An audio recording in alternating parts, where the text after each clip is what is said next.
I actually, 11 years ago, lost all of my money, my entire life savings in a bad investment. It was devastating. 11 years later, I had a $17 million company with more than 50% profit, and life was very, very different. And one of the main reasons it was different, I 100% took 100% ownership of my career and my life and my business. Everything that negative happened, I took ownership of. Everything positive happened, I took ownership of. And so as you talk about the economy struggling, that's the economy. Your economy is different. So the economy has factors like trade wars with China, the war in Ukraine. Your economy is hardly affected by any of that. It might be slightly, but most of us is hardly affected by any of that. It's actually more affected by our attitude. And if we take ownership of our economy can do incredibly well.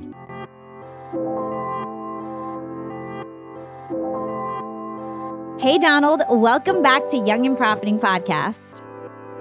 Good to be here. Good to be with you. I love having Donald Miller on my show. He's one of my favorites, guys. He's been on Young and Profiting Podcast 3 times. This is his 3rd time. If you don't know, Donald Miller is an author, public speaker, and a business owner who's widely considered one of the world's most entertaining and informative speakers. He's the CEO of Business Made Simple, and he's the host of the Business Made Simple podcast.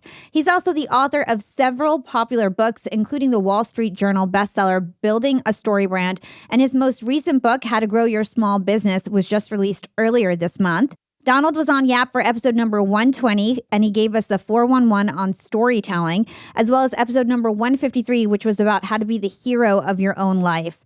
In today's episode with Donald, we're going to focus on how to grow a small business. He's going to teach us the 6 steps that any small business can take to double their revenue. We'll hear why you should think of your small business as an airplane, and we'll learn why most small businesses today are failing and how we can get ahead of those missteps as business owners. So Donald, my team tells me your new book, How to Grow Your Small Business, a 6-step plan to help your business take off, has already sold more copies in a pre-sale than any other book that you've ever written. So that's incredible. And I think it's a hot topic, right? The economy is not doing so well. I think a lot of businesses are struggling. Based on our research, 65% of small businesses fail within 10 years. So let's begin there. Why are so many small businesses failing? Well, I'll tell you how it all started for me, and it started with failure. So failure is only a bad thing if you let it take you down, but if you let yourself learn from it, you can get somewhere. I actually 11 years ago lost all of my money, my entire life savings in a bad investment. I had paid off my house. I sold my house to buy another house. The other house sold, so I was sitting on a pile of cash, put it into an investment, woke up one Monday morning, and my entire life savings was gone. And it was devastating. 11 years later, I had a $17 million company with more than 50% profit, 30 employees, and life was very, very different. And one of the main reasons it was different, and one of the main reasons I think businesses either succeed or fail, is I 100% took 100% ownership of my career and my life and my business. Everything that negative happened, I took ownership of. Everything positive happened, I took ownership of. I didn't trust other people to make me money anymore. And by that, I mean agents and speaking managers and the market, none of that stuff. I took ownership of it. And so as you talk about the economy struggling, that's the economy. Your economy is different. So the economy has factors like, trade wars with China, the war in Ukraine, all those kinds of things. Your economy is hardly affected by any of that. It might be slightly, but most of us is hardly affected by any of that. It's actually more affected by our attitude. And if we take ownership of our economy can do incredibly well. So as I went from $0 to 17 million, I did, a rough count, Hala, I think I did 572 things wrong, and I did 6 things right. So the book, How to Grow Your Small Business, is about the 6 things I did right. And I think it's the 6 things that if everybody does them right, they will not be in the 65% of businesses that fail. They'll be in the 35% of businesses that succeed. And that's, of course, where we all want to be. So the book really walks through, and I turn those 6 things into 6 steps that you need to overhaul your business and optimize it for revenue and profit. And I just laid it out so nobody has to make the 570 mistakes that I made. Yeah. And I love your work, Donald, because you always just like tell things in a way that's easy to retain. You write so clearly, it's no fluff. So I was reading through this book and I'm like, this is great. I want to align like everything I do with my business for this book because I also have a small business. So I really related to it. Let's talk about, let's go back to this question of why businesses fail. You talk about an S curve in your book. Yes. And essentially, it's a growth pattern that a lot of small businesses fall into. So can you explain to us what an S curve is and what we need to look out for? Yeah, well, the S curve explains why most businesses fail, and they actually fail because they succeeded. And here's what I mean by that. Nobody gets into business to run a business. Nobody. Not a single person in the history of the world has ever started a business because they wanted to run a business. They started a business because they loved their customers, they loved a product, they wanted to be financially free. That's why we start a business. If that business takes off, the business owner then finds themselves doing something that they never thought or never even imagined or didn't realize they were going to have to do, and that's run a business. So the S curve is you love this product, it starts taking off, and you start going up and up and up, and then all of a sudden you're hiring people, you're firing people, you're trying to figure out healthcare benefits, you're dealing with customer service. All of a sudden you're taken out of the sweet spot you were in when the business grew, and you're put into a different role, and that role is running a business.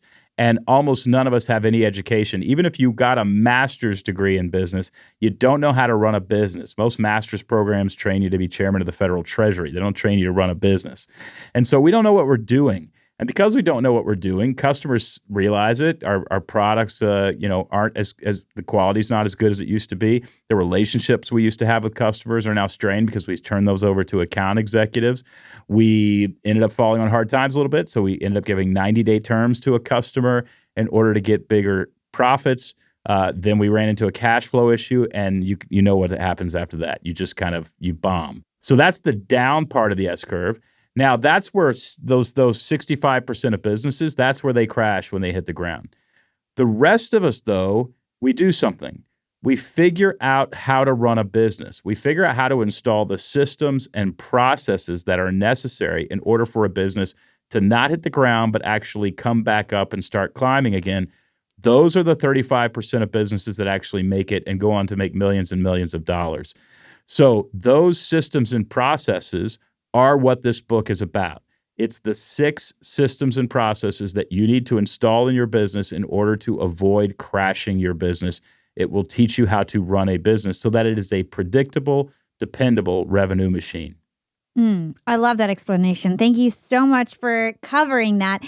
Before we get into the 6 steps, I want to talk about your experience because we see you now. You're leading a $17 million company, like you were just saying. You're hosting one of the most popular business podcasts in the world. You're a business guru. But when you first started your business, you were actually drowning in your day-to-day. So I want to do a little bit of compare and contrast. What was Donald like day one or like year one of his business? How did you spend your time? And then let's contrast to Donald now with his 6 steps, all the knowledge, all these, you've had so much experience since then, and you have a whole framework around running a small business. So what was your day-to-day like year one versus now? Well, about 6 years ago is when my business really experienced a transformational moment. It happened in my driveway. Before then, I'll get to the driveway in a second, but before then, I was what I call diving for dollars. We were just trying to find money anywhere I could get. If you paid me to speak, I'd go speak. If I could get a book contract, I'd get a book contract. I put out an online course and people would buy the online course. Anything I could do, I would do. And that started getting very successful, true to the S curve, the initial rise in the S curve. And we got to about $3.5 million or something like that. People were loving my marketing framework, the Storybrand framework. We were consulting with giant brands, Procter & Gamble, Ford, Lincoln, even the NSA in the government we began consulting with. Everything was going really well. I had a mentor who is still a very good friend. His name is Bill. And Bill scaled up his company, his father's company, into the billions, and then took some of that money and bought other small companies and was mentoring some of those CEOs. He didn't buy my company, but he was mentoring me nonetheless. And I mentioned to him, I'd love for my business to get to 100 million. We were standing in my driveway after having met for a couple hours. And for the first time in my relationship with Bill, he just kind of looked at me a little bit puzzled. And I knew that the $100 million number was really big and he didn't think I was going to hit it. That's the first time I'd ever seen that expression in him as he looked back at me. And I said, Bill, what's going on? He said, Don, in order to hit $100 million, you are going to have to, quote, professionalize your operation. That's what he said to me. Now, I'd never heard the phrase professionalize your operation before, but it rang absolutely true, as it's ringing true to almost all of your listeners right now. What it said to me was, what Bill said to me basically was, you're making it up. You're making it up as you go along. And he also said this. He said, Don, if you leave this company, the company's going to go down because you haven't installed the systems and processes necessary for somebody else to come and buy this company and run it, right? And that rang so true to me that I spent the next about 3 to 4 years figuring out what the systems and processes needed to be and how the company needed to run. And the framework that I came up with is actually really simple. And that's kind of what was missing in the market. Everything was very complicated. It took more time to sort of professionalize your operations through other systems than it did to actually build your company. You spent more time working on your company than you did catering to clients, which doesn't work. You lose money that way. So I wanted it to be really simple. And the metaphor that I came up with after I did all this stuff, when I was trying to sort of have a controlling idea to bring it all together, was the metaphor of the airplane. And every commercial airplane has 6 very important parts to it, and they have to work together. The leadership is your cockpit. The people in that cockpit need to enter data into the flight computer that says where this airplane is going. Everything is reverse engineered from that leadership in the cockpit. The right engine is your marketing, and that marketing needs to produce thrust to get the plane moving. The left engine is your sales. It needs to produce more thrust to get the plane moving. Your products are your wings of the airplane. Those need to be in demand and profitable. The wings need to be big, light, and strong in order to get lift. The body of your airplane is your most expensive, heavy part. That's your overhead, and your overhead needs to stay lean. That's why when you get into a smaller, commuter plane, you're ducking your head because they need that thing to be small, and they're squeezing you into those tiny seats. And then the fuel tanks of your airplane are your cash flow. And if you can actually keep the 6 areas of your airplane in proportion to each other, you're going to do just fine. And it's the same with business. In order to get a business off the ground and keep it from crashing, you've got to enter the right coordinates into your flight computer. Those are going to be economic coordinates. You got to clarify your marketing message and run a really good sales funnel. That's going to get your right engine humming. You've got to be able to invite customers into a story and close deals. And I've got a formula for you to be able to do that in your sales. You've got to have products that are extremely profitable and in demand. Those are going to be your wings.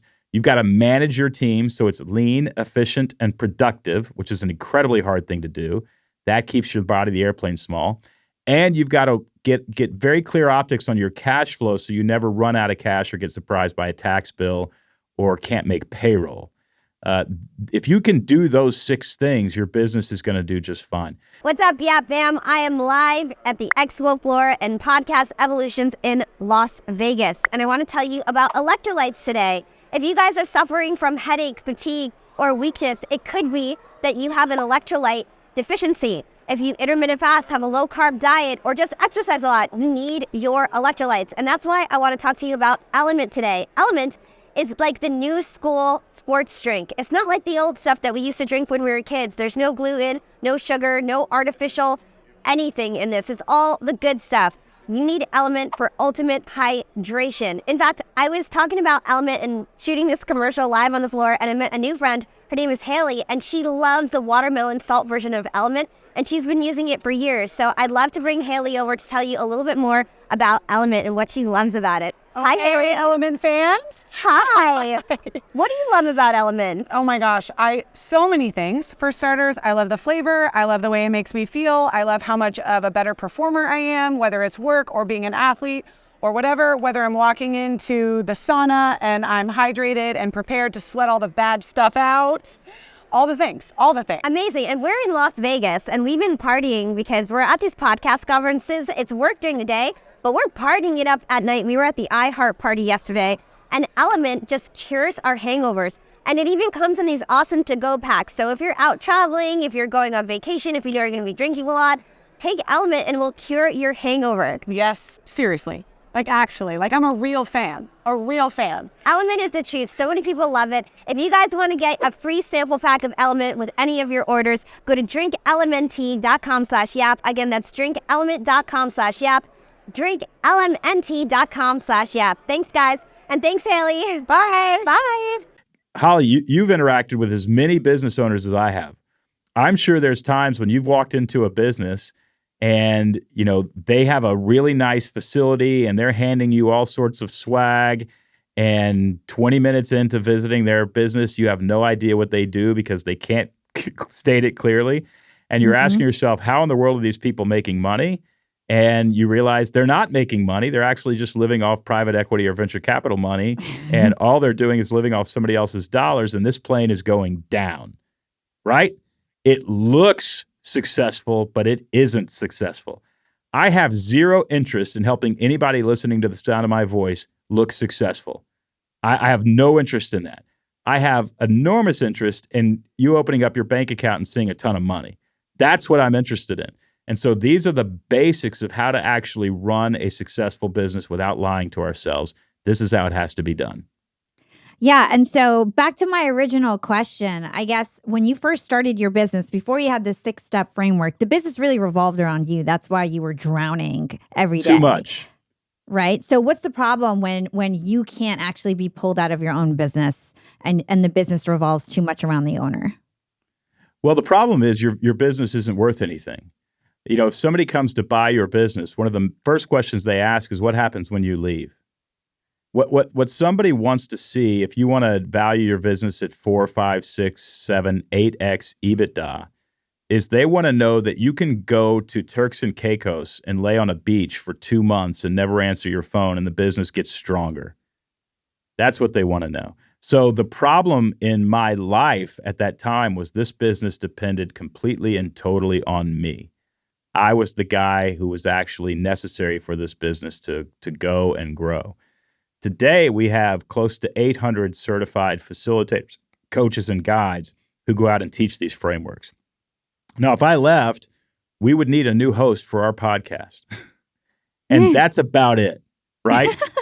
We would need a new host for the podcast. And quite honestly, I think we could find a better one pretty easily, but I'm not willing to give up the job at this point. Yeah, we're way further along than we were about 4 or 5 years ago. Yeah. So with this analogy of the plane, I'd love for you to explain the rule of proportions. Why is it that we sort of have to look at everything at the same time and make sure we're being balanced and not just focus on one area and another area at a time? Well, let's look at the airplane and talk about the airplane analogy as a decision-making filter. Sure. All right. So we know that we've got a good sales team. There's a couple people who are selling a lot of stuff for us. It's really great. But we've got this product and we're getting many calls. Many calls. Customers can't figure out how to log in or something like that. And the sales team is answering those calls. That's a common problem in a small business. So we decide, okay, we need a customer service representative. The customer service representative is, for a really good one, you're going to pay between $60,000 and $80,000. You're going to be right in there. You want somebody who can grow and manage a customer service team. So you're going to go ahead and spend a little more money on that.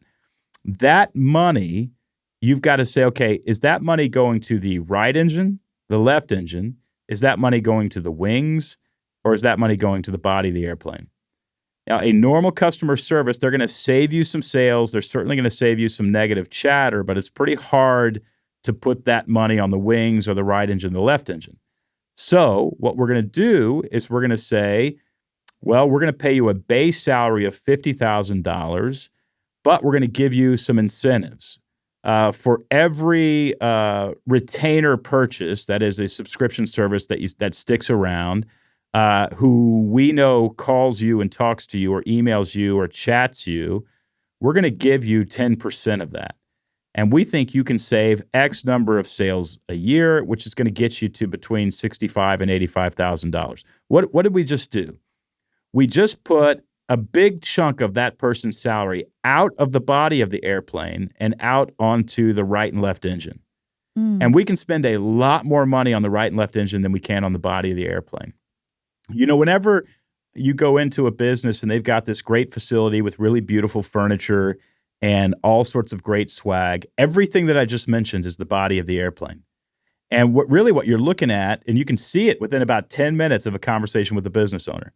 What you're looking at, imagine, Hala, let's say that you and your friends are going to do a great week in Hawaii, and you buy the plane ticket, and you're at the airport, and you walk out on the tarmac, and that plane has a giant body, 2 tiny little wings, some little rubber band propellers on each of the wings, and fuel is pouring out of the fuel tanks onto the tarmac. Are you getting on that airplane? No. No. I'm saying no, thank you. That's what so many businesses look like. And people don't realize it's happening. Well, I hired my uncle. Well, we clearly need a new logo and some swag. Well, let's create this website that isn't very clear and doesn't actually close sales and is kind of passive aggressive. All those decisions are how you engineer a really horrible, horrible airplane. If you look at every single business in history that has crashed, what you're looking at is an airplane that wasn't engineered very well. I love this analogy. It really does help you give a framework to kind of think of it intuitively. And I'm sure that as you're making decisions, if you learn this framework, you'll start to remember these things and not try to make your plane crash, do everything you can to keep it flying. That's how we got there. In 17 million, there's a lot of people listening who have a bigger company than that. We're still very, very committed to growing this one to try to get to that 100 million. But the way that we will get there is we'll continue to engineer a really great airplane. If you're on my sales team or my marketing team, you're probably going to be paid a little bit more than if you're in the body of the airplane. And even anybody in the body of the airplane, we're trying to figure out how to incentivize you to actually have you participate in the profitability of this business so that you can make more money. Yeah. So let's dive in. You gave a great overview of the 6 steps. It's leadership, marketing, sales, products, overhead, and operations. And the last step is cash flow. So let's dive into some of these steps. I want to dive into leadership, which you say is the cockpit of the airplane. And leadership is basically in charge of getting everybody to an end destination. Your business needs to have a clear mission. And so a lot of people, they don't have a clear mission, right? That's something that they're missing. When they first started, like I'll give myself for an example. I have a company, Yap Media. We scaled to $7 million in 3 years. And this year we're on track to do $8 million, which awesome. is amazing, right? And so my company is doing great. And when I first started, it was a team of volunteers and we were so tight and everybody had a mission and I was hand training everyone and everything was great. And then year 1, it was like, boom, we blew up to 60 employees. And it's like all of a sudden, like things weren't as smooth anymore. Like we're still running a great business, but it just wasn't like before. Like things used to just like happen like magic because we were so aligned. Everybody had the same values, all that kind of stuff. And so now I'm actually resetting my organization. I just went through a whole workshop where we set up new core values. We're having a new mission, all these things that you talked about in your books. I'm like, oh my gosh, this is just so relevant to everything that I'm doing right now. So let's talk about mission statements first. You say there's 3 components that make up an effective mission statement. I love this because I'm literally developing my new mission statement now. And the first component you say is containing 3 economic objectives that you can actually measure. So I'd love to understand why 3. Is it only 3? Can it be more than 3? Mm-hmm. Why 3? And why do we need to have some measurable objectives in our mission? Okay. I think the best formula for a mission statement is we will accomplish X by Y because of Z. We will accomplish X by Y because of Z. If you can, write that down because it really will align your entire team. The X, we will accomplish X, are 3 economic objectives. And the challenge is we've got to figure out the 3 ways that we make money the most. What are the 3 ways that we make the most money? Most businesses somewhere fall in line in that Pareto principle of 80% of their money comes from 20% of their products. Mm-hmm. 80% of the money comes from 20% of their audience. It's almost true for every business out there. Those 20% can usually be defined with 3 economic objectives.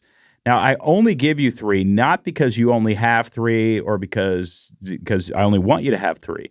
I give you 3 because the human brain has a limitation, and it's usually 3 priorities. It's very hard for a brain to prioritize more than 3 things.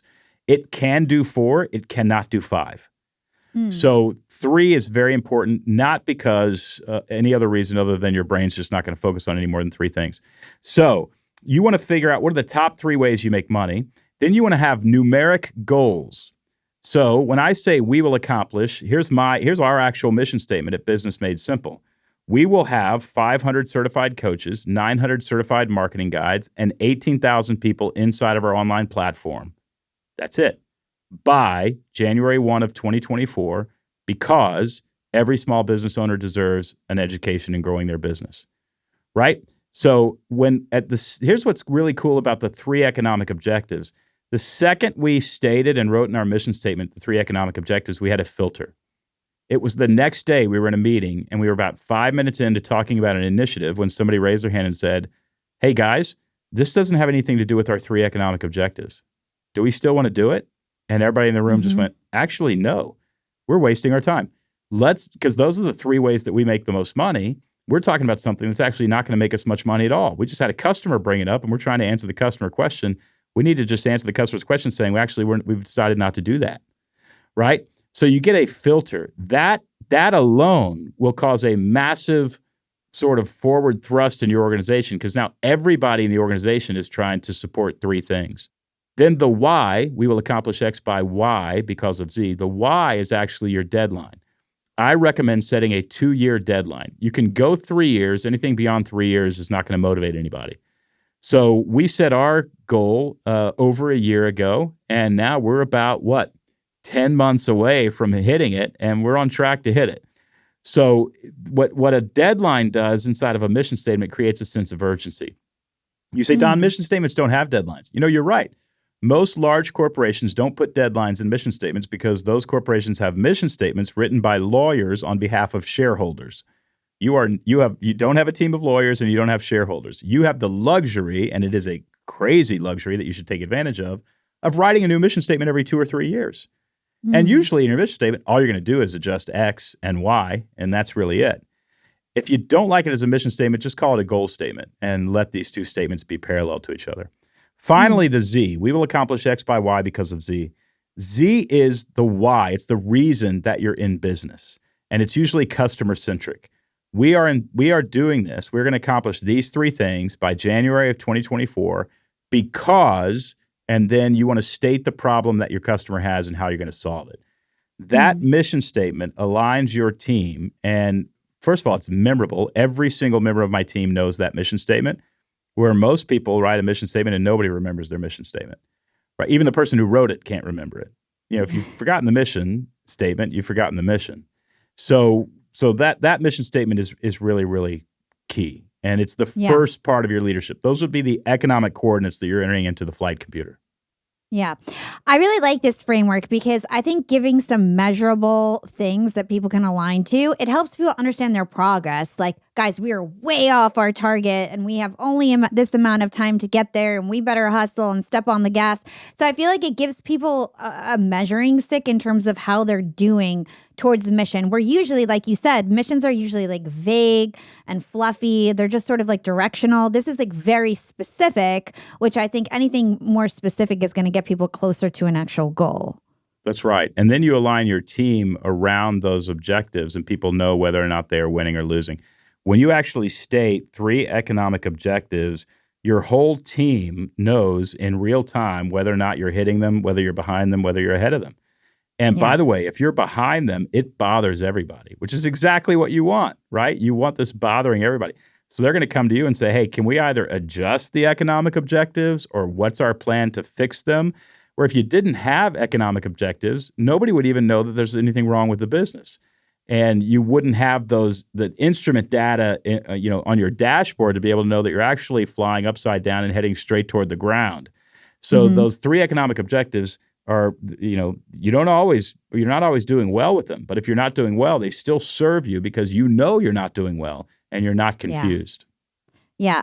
So this is really good advice. How about getting this mission statement to stick within the organization? Let's say you've got, over 20 employees. You're not able to one-on-one explain it to everyone. What are the ways that you can distill this information to get it to stick with your workers? Well, one of the absolute hardest things to do is to get a team aligned around the economic objectives of the organization. And we have a framework. It's actually on chapter 5 of the book to help you do that. And the framework is 5 meetings that you want to have with your team. And some of the meetings will happen every week. Some of the meetings happen almost every day. Some of the meetings happen once a quarter.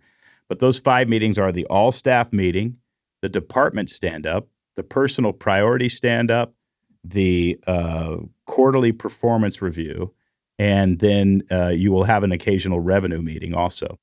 The 3 economic objectives and the mission statement need to be talked about during every all-staff meeting. You actually open up the all-staff meeting with those 3 economic objectives. That happens on Monday, once a week. Then the next meeting is your department stand-up. The 3 economic objectives get repeated at the department stand-up. So you are instilling these economic objectives in every single team member. Then also at the department stand-up, the 5 priorities of that department, which have to serve the economic objectives, are also discussed, and the team in about 15 minutes discusses whether or not they're hitting their 5 priorities so that we can hit these economic objectives. Not only that, but in the personal stand-up that every single employee has with their department leader for about 15 minutes, they discuss their 5 priorities that serve the department's 5 priorities that serve the 3 economic objectives. So you are constantly meeting, talking about what the economic objectives are, what your department is doing to hit those objectives, and what every person is doing to hit those objectives. And if you actually install those meetings into your organization, it's impossible to forget where we're going and why you're so important to actually help us achieve where we're going. Mm-hmm. What about the business owners who are scared of being like transparent? Because I could imagine that there's a lot of business owners that are like, I don't want to talk about our financial goals or what we're making, especially with like maybe the lowest level employees and things like that. What would you say to them? Well, I personally am a fan of not hiding the numbers, not hiding how much money we're making, not hiding how many orders came in. I don't want to hide any of that.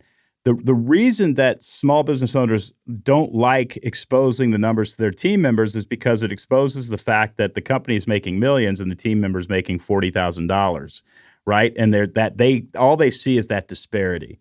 But the way you actually get around that or get over that is you actually give the entire team a really great economic education. Do you hear that sound, Young and Profiters? You should already know what that sound means, but in case you don't, that's the sound of another sale on Shopify and the moment another business dream becomes a reality. Shopify is the commerce platform revolutionizing millions of businesses worldwide. Whether you're selling edgy t-shirts or an educational course, Shopify simplifies selling online and in person so you can focus on successfully growing your business. Shopify covers every sales channel, from an in-person POS system to an all-in-one e-commerce platform, and it even lets you sell across social media platforms like TikTok, Facebook, and Instagram. Shopify is packed with industry-leading tools ready to ignite your growth. They give you complete control of your business and your brand without ever having to learn new skills in design or code. It is a complete game changer. And thanks to 24/7 help and an extensive business course library, Shopify is there to help support your success every step of the way. I started my Shopify store 3 months ago, and I've already made well over $120,000. In fact, this month alone, we're going to break $100,000 with my new LinkedIn Masterclass. With Shopify, I was able to focus on my course content, the student experience, and marketing and promotion, instead of having to worry about my back end and how I was going to collect payment. Shopify did all the hard work for me. It took just a few days to set up our store, and boom, we were ready to start selling. Logging onto Shopify is one of the highlights of my day. I love to dig around their amazing analytics. I can see every person in the world in terms of where they are on the site, where they're located, what part of the buying journey they're in. I can see whether they've got my product in checkout in their cart. I can see whether they're checking out or not. I can literally see if 8 people are checking out at a time. Let's say I do a live and then people go on my site. I can see when people are all checking out at once, and it is such a thrill. I mean, talk about a dopamine rush every single time. What's incredible to me about Shopify is no matter how big you want to grow, Shopify is there to empower you with the confidence and control to revolutionize your business and take your business to the next level. Now it's your turn to get serious about selling and try Shopify today. This is Possibility powered by Shopify. Sign up for a $1 per month trial period at shopify.com/profiting. Make sure that's all lowercase. So you actually say, look, we're making $2 million this year. Our overhead is about $1.2 million. That means there's $800,000 left, and we're going to give half of that to the government. So that's $400,000 that's left. We have to put X amount in our rainy day fund. So at the end of the day, this is about what I make, and this is about what you make. But if you can help us make more, and if you have ideas to help us make more, your salary will go up as well. And I just love teaching all 30 of my employees how a small business really, really works. They, by the way, they pretty much know exactly what I'm making, which is a lot of money. They also know that we're incredibly generous with that money. They know that we bought a building that houses the business. That building is incredibly expensive. Yes, it's an asset that my family will be able to own 50 and 60 years from now, but I don't get that cash. I bought that building so that we could all live inside of this building. I just don't hide the numbers. And and then if somebody gets upset about that and resents that, they don't belong on my team, right? Or if they get upset about that and resent that, I sit them down and I say, would you like to run a business? Because if you leave me and you run a business, I will do everything I can to help you because I want you to experience this too. Let me tell you what also happens. Everything stops with you. If that business fails, it's your fault. The government doesn't come for my employees. They come for me if I don't pay taxes. Somebody slips on a banana peel in my parking lot, they don't sue you. They sue me. And I just want you to know there's an enormous amount of risk in starting a business, but if you can make it work, which 35% of business owners can, it's worth it, and I will help you do it. But at this point, you work for me, and I need you to produce more. And that conversation, why not just tell them the truth? I think one of the reasons that Americans feel like victims, especially the generation behind me and the generation behind them, are not going to make as much money as their parents is because they don't actually understand how money works. And I want to teach everybody I can, this is how money works, and I don't want anybody excluded from being able to participate. It's high risk, it's high stress, but if you want to go for it, I'm all for you. Let's go for it. I'll help you. Preach, Donald. Preach. That was great. So let's talk about core values, sticking on leadership. So like I said, I'm doing a lot of core values work. We just came up with our new values at Yap Media. So we're scrappy hustlers. We're obsessive with excellence. We step on the gas. Together we win. We have all these different headlines that we created for our core values, and we did a lot of work around it. And I'm really excited to roll it out. And you talk about similar things in your book related to core values and how everybody needs key characteristics defined for your team members. So why do you think core values can help unite a team, and how can they help leaders actually make decisions more quickly as well? One of the great things about core values, I think, is it helps you define an aspirational identity. This is who we're going to be. We're going to be people who love our jobs. We're going to be people who care about each other, have each other's backs. Those are core values. And so when you point to core values, you're basically pointing to what's expected if you were going to work here. Now, one of the downfalls of core values is they're always vague. And if somebody says our core value is integrity, if you caught a bank robber in mid-bank robbery and you said, explain to me why you're doing this, I promise you they're going to defend their integrity. These rich people have all the money and I'm taking it to whatever. They're robbing a freaking bank and they think they have integrity, right? So it's just too vague. So I like core values, but more than that, I like two other things: key characteristics and critical actions. Now, key characteristics are the characteristics that you need to have in order for us to hit our economic objectives. If I run a pet store, I need you to love pets. If we run a software company, I need you to obsess about the easy, simple user interfaces. You see what I'm saying? And so now I know who to hire. I'm not just hiring somebody with integrity. I'm hiring somebody with integrity who loves animals. So those key characteristics are more true to your team than they are to anybody else. It's where you actually dial down into the uniqueness of your culture. Now, critical actions go even further. Critical actions are the things that we are all going to do together to hit our economic objectives. If I have a restaurant and one of my economic objectives is we're going to sell 35% for every client, or for our customers to come to the restaurant, 35% of them are going to get a dessert. Well, we're at 15%. So what we're going to do is we're going to say our critical action is we ask every single person eating, have you tried our world famous brownie? We're going to ask and so as soon as you make that a critical action, guess what's going to happen to your brownie sales? They're going to go way up. So if you have 3 core values, 3 critical actions and 3 key characteristics, your entire culture changes. If you go to Chick-fil-A, a fast food place in the American South, and they're spreading all over, and you say thank you, they say my pleasure. That's a critical action. When somebody says thank you, a critical action is you say my pleasure, and you position yourself as the servant of the person that you're actually talking to in a humble way. Those are the sorts of things that create a culture, and you need at least 3 critical actions that, one, stimulate your bottom line and help you achieve your economic objectives, and 2, actually support and empower your culture to be defined. There's a guiding principles worksheet in the book, and I've got, I think, 3 examples of different companies, and I've actually just filled it out for you.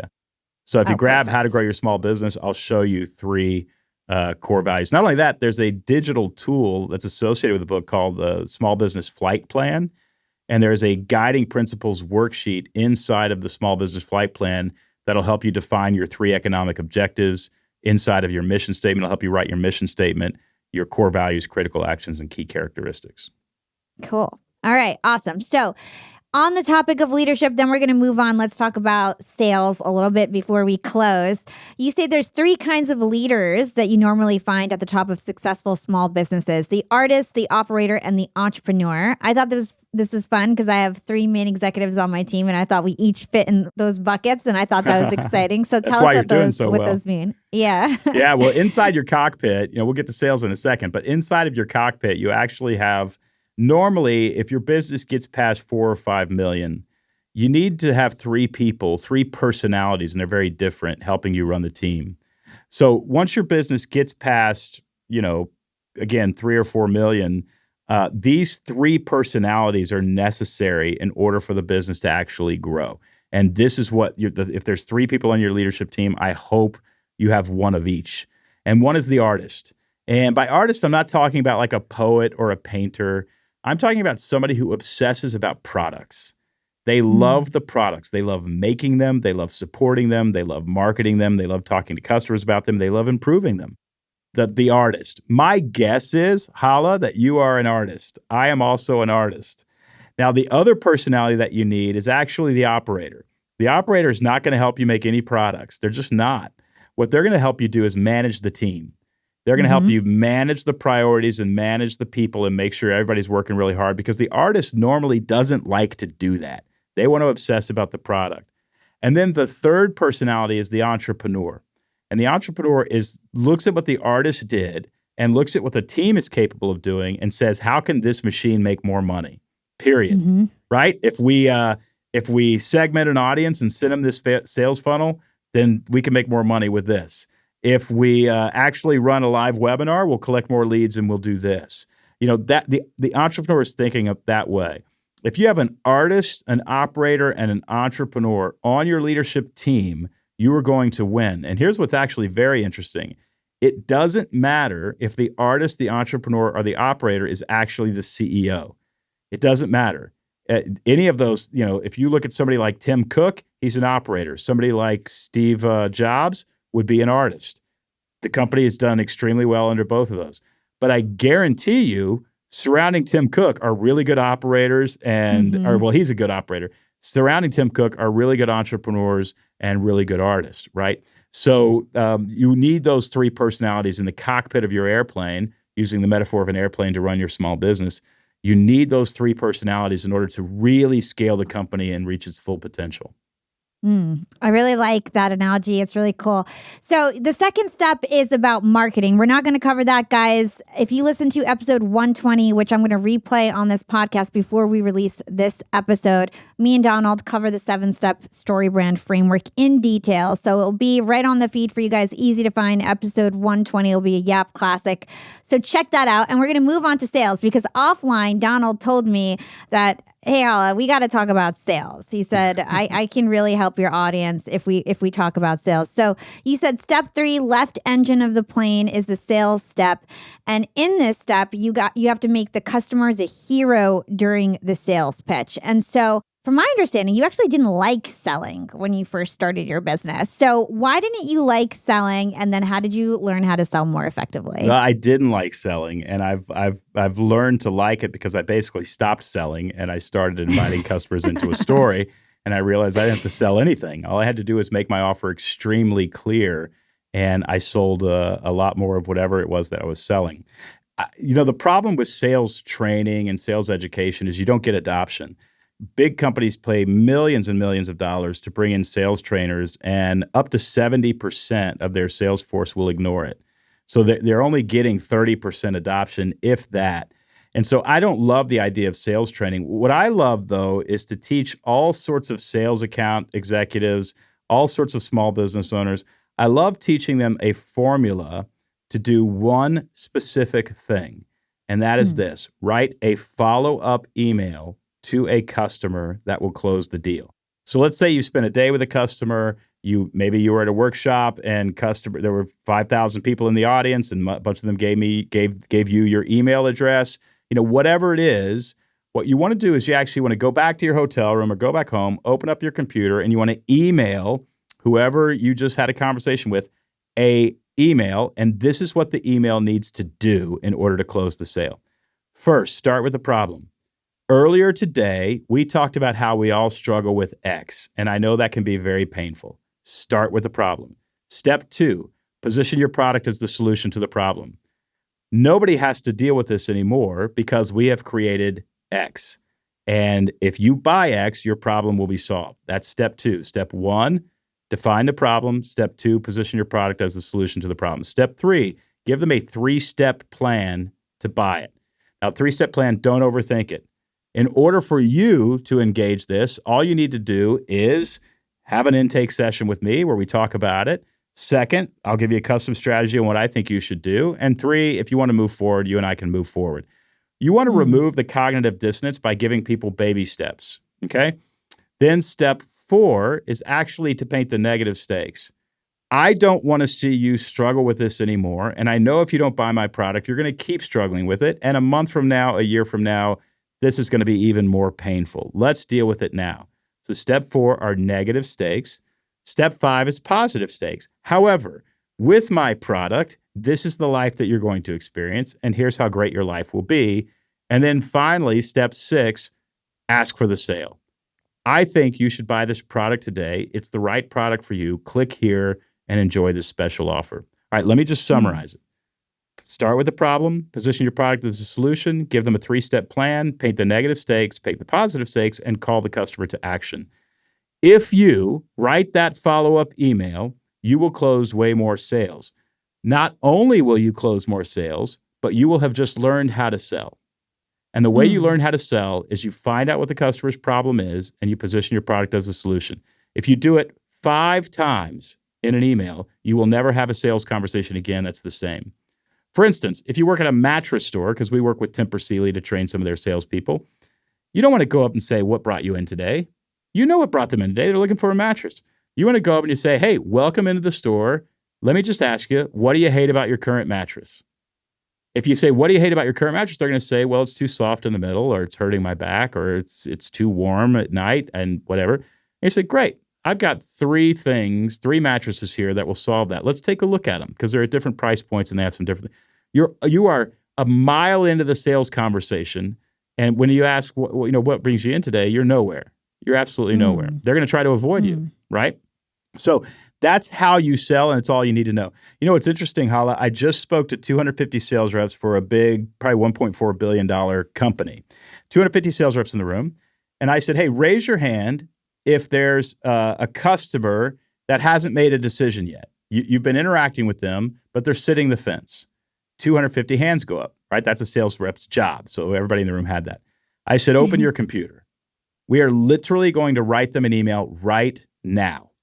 And we spent the next hour formulating 250 emails. I said, hit send. Got a call 2 days later to my staff. Chief Revenue Officer said, I've never seen anything like it. We closed $2.4 million worth of sales in the room. Wow. And it's not because we coerced the audience into buying anything. It's not because we manipulated anybody. What those customers were doing were sitting the fence because they didn't fully understand why they needed that product. And every sales rep in that room made it clear.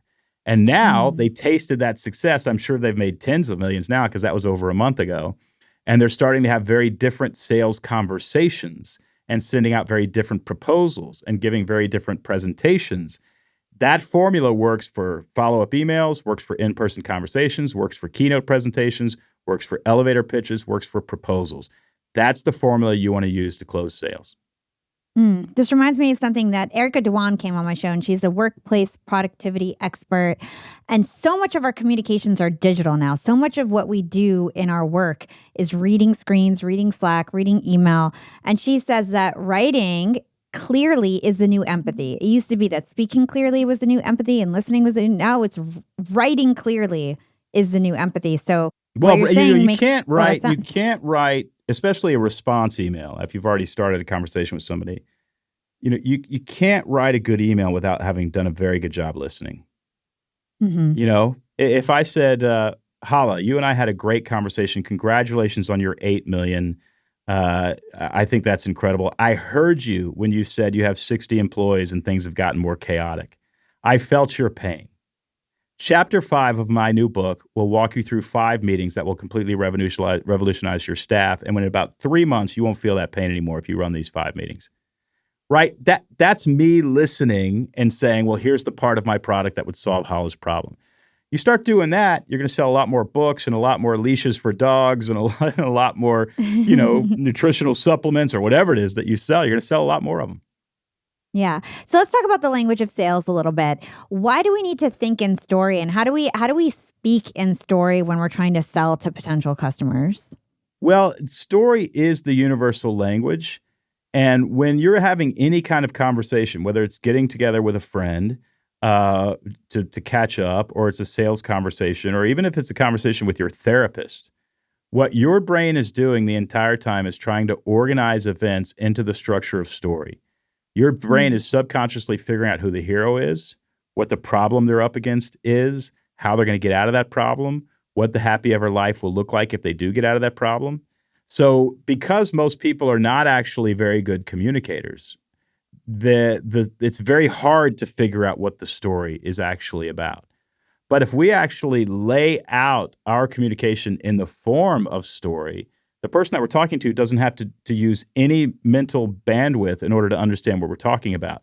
And that gives the brain a really pleasant feeling because the brain doesn't have to work hard to organize the information. We tend to follow leaders who are able to do that. And we tend to buy products from account executives who are able to do that. Can you give us an example in terms of speaking in story versus not? Like, just, I don't know if this is too hard to do, but like if you were to sell something, trying to sell it in a way that's not with a story versus one that is. Well, we've worked with a number of politicians on the Republican and Democratic side. I'm not a Republican or a Democrat. I find myself pretty much squarely in the middle and don't really like either party because I think they're destroying the country. But I've gone in and I've helped some folks. A few elections ago, Hillary Clinton's tagline was, "I'm with her." Okay, well, if I'm with her, the story is about her. It's not about me. I don't know where we're going. I'm with her, but I don't know where we're going. I don't know what we're trying to accomplish, right? I don't know what's in it for me if we get there. In fact, I don't even know where there is. She did not effectively invite people into a story. And so it's not that people liked Donald Trump more. It's just that they didn't show up in the polls to vote for her. She had an incredibly low turnout. Donald Trump also wasn't all that much better. He also had an incredibly low turnout, but he just had more people than she did, right? And then you have Joe Biden later on, who's running against January 6th. He's running not against January 6th. He's running against the spirit that led to January 6th. He's running against, he had all sorts of villainous things that he could point out that he's running against. It was a clearer narrative, right? And so it's very important that we understand, unless we're inviting people into a very clear story in which they get to be the good character winning the day to experience a better life, people are going to tune you out. And you will see examples of that everywhere now that I just said it. Yeah. So then the main principle of this step, Donald, is to make the person that you're selling to the hero That's of correct. the story. Can you just talk to us about that a little bit of like how you position somebody as a hero when you're selling? Yeah, well, the reality is you probably talk to people, Hala, and I may have been one of them at some point because I'm not perfect, but you probably talk to people and it felt like the story was all about them and it really wasn't about you. And we might call that person a narcissist or something like that. That's because they see life through a prism, and the prism is they are the hero trying to win. But the reason that rubs us wrong, because it really shouldn't rub us wrong, but the reason that it rubs us wrong is because them winning is not helping you win. And in order to sit here and listen to this person who's all about them winning means that you don't get to win. And it's not a win-win scenario. It's not a mutual thing. What we're actually looking for is somebody who enters into our story and helps us win. So let me give you an example. Let's say you're at a cocktail party and you meet two people who do the exact same thing. The first person you meet, you say, what do you do for a living? And they say, well, I'm an at-home chef. I come to your house and cook. You'd probably say something like, really, where'd you go to school? Where'd you learn to cook? And have you ever cooked for anybody famous? And what are your favorite restaurants? You'd make casual conversation. And you would, at the end of the day, you'd think, well, that's a really kind person. 2 hours later, you meet somebody and they do the exact same thing, charge the exact same amount of money, and have the exact same quality food. And you say, what do you do? And they say, well, you know how most families don't eat together anymore because they don't have time? And whenever they do eat together, they don't eat healthy. I'm an at-home chef. I come to your house and cook so your family can sit around the table, look each other in the eye, actually connect. And at the end of the meal, you don't have to clean anything up, and you don't have to feel bad because what you ate was actually really good for you, and it also tasted good. Who's going to do more business, Chef 1 or Chef 2? Chef 2, of course. Chef 1 told their story. Chef 2 invited the customer into a story in which they could play the hero, buying their product in order to experience a climactic scene. That is always going to win.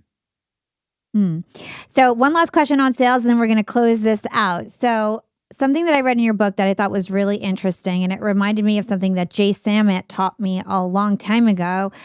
Or Jay Abraham actually is the one who taught me about it. He's like a big marketing guru. And you actually turn down customers whose products and services they want to buy them from you, but you actually feel like it's not a good fit for them. You'll actually not sell something even though you can sell it.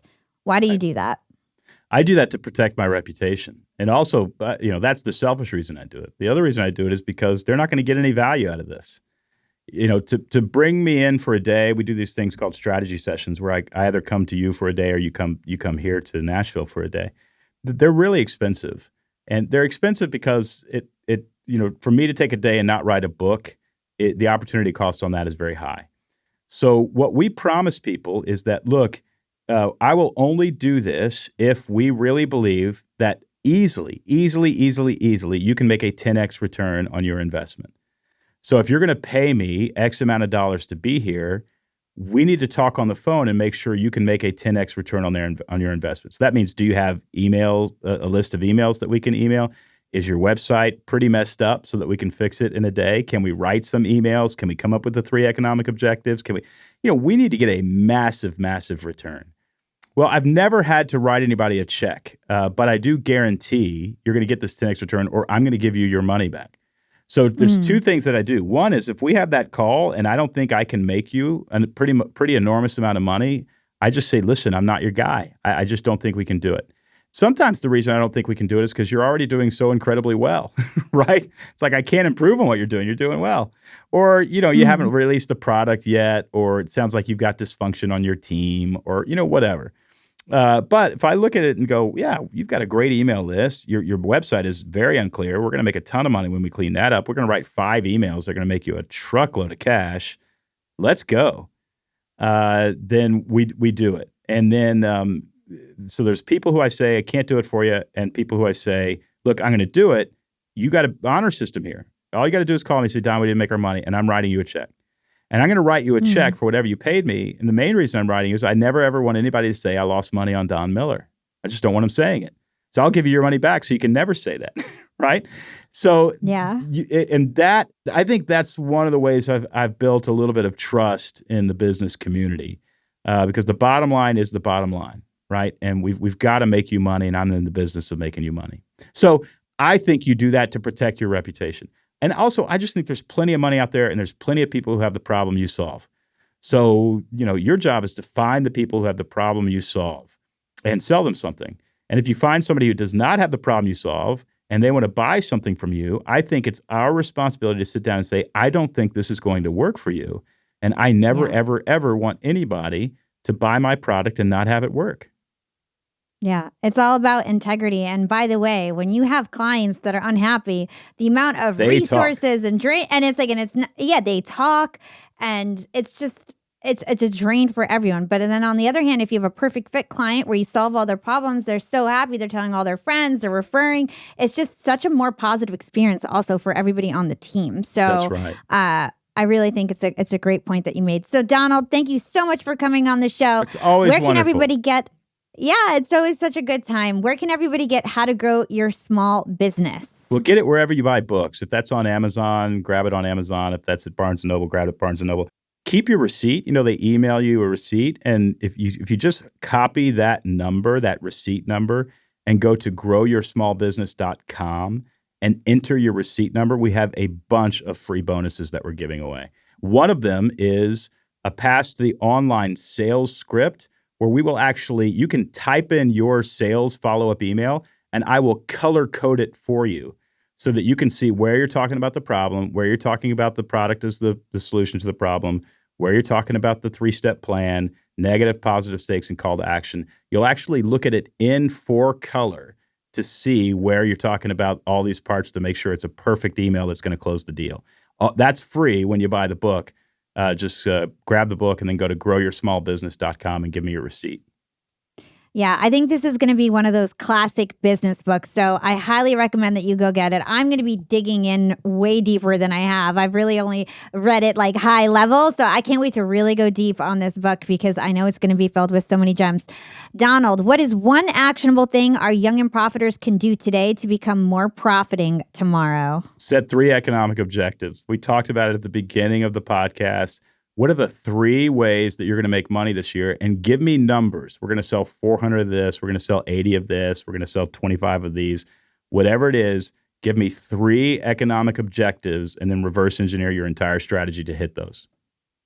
Okay, awesome. And what is your secret to profiting in life? Profiting in life, 5 o'clock, actually more like 4 o'clock. I go home and I spend time with my daughter and my wife, and I don't think about work. And my wife and I talk about work for probably an hour a week, and that's it. I have a life outside of work, and I love it. I know you put family number one by far. It's one of the things that I respect most about you, Donald. And where can everybody learn more about you and everything that you do? Well, if you want to see pictures of my daughter, who's incredibly cute, and my wife, who's incredibly beautiful, and my dog, who is a feisty pain in the rear end, who keeps us humble, Donald Miller is my Instagram handle. I'd love to see you guys there. Awesome. Well, thank you so much, Donald. Always a pleasure. Thank you so much, Hala. Wonderful to talk to you.